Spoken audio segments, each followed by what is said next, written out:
Israel और Hamas के बीच जंग को करीबन 1 महीना पूरा होने वाला है। इजरायल हो या गाजा, हर तरफ चीख पुकार मची है।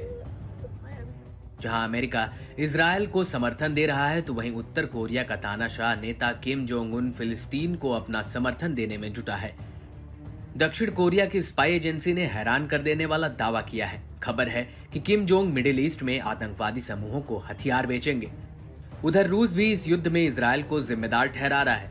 रूस ने अमेरिका को आंख दिखाते हुए लड़ाकू विमानों से लैस अपनी सबसे खतरनाक मिसाइलों को काला सागर में तैनात किया है।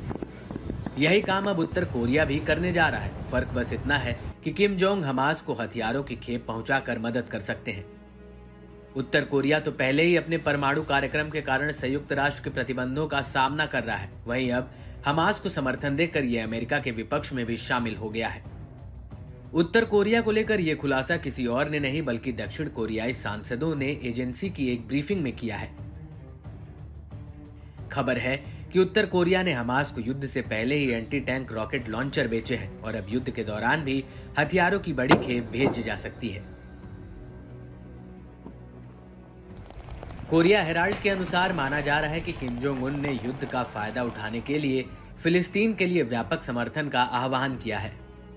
यही नहीं, उत्तर कोरिया की पोल तो तब खुली जब हमास लड़ाकों ने 7 अक्टूबर को इजरायल पर हमला करते समय संदिग्ध उत्तर कोरियाई हथियारों का इस्तेमाल किया।